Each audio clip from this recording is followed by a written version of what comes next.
या ठिकाणी सभागृहामध्ये घनसोळीमध्ये ज्या पद्धतीने न्यायालयाने सूचना केल्या पद्धतीने बेघरांसाठी एक निवारा केंद्र स्थापन करावं या दृष्टीने एक घनसोळीमध्ये निवारा केंद्र बनवलं.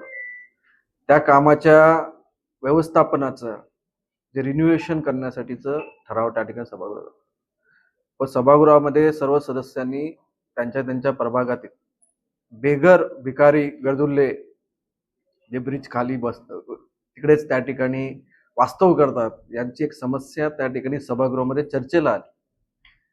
यामध्ये 3 विषय एका विषयाच्या अनुषंगाने चर्चा झाली, ते म्हणजे बेघरांचं व्यवस्थापन, त्याचबरोबर कुठल्या प्रकारचे बेघर या केंद्रामध्ये थांबतील आणि जे कंट्रोलच्या बाहेर असलेले जे बेघर आहेत, जे गरजुल्ले आहेत, जे सिग्नलच्या इकडे ब्रिजच्या खाली राहतात, त्यांचं व्यवस्थापन कसं करायचं. या ठिकाणी आता कोर्टाने जे निर्देश दिलेले आहेत त्याचा अभ्यास करून आपलं जो केंद्र आहे त्याचा वापर कसा होईल, कारण की सगळ्या सुविधा आहेत तिकडे जर कोण गेलं तर तिकडे निघूच शकणार नाही.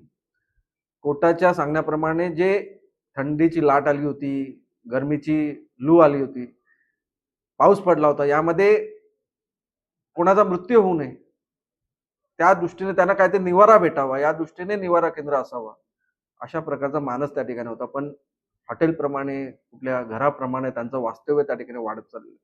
त्यामुळे त्या केंद्राचं वापर कशा पद्धतीने व्हावं यासाठी एक धोरण त्या ठिकाणी आणत आहोत.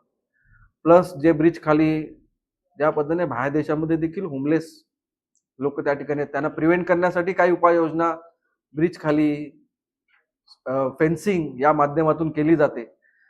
तशा या जिथे होऊ शकतात, बेघर त्या ठिकाणी राहू शकतात, गरजुले त्या ठिकाणी राहू शकतात, अशा उपाययोजना करायच्या. त्याचबरोबर तृतीयपंथी देखील वावर कमी करण्यासाठी ज्या उपाययोजना करण्यासाठी त्या उपाययोजना करण्याचा ठराव देखील पुढच्या सभेमध्ये आपण त्या ठिकाणी आणत आहोत.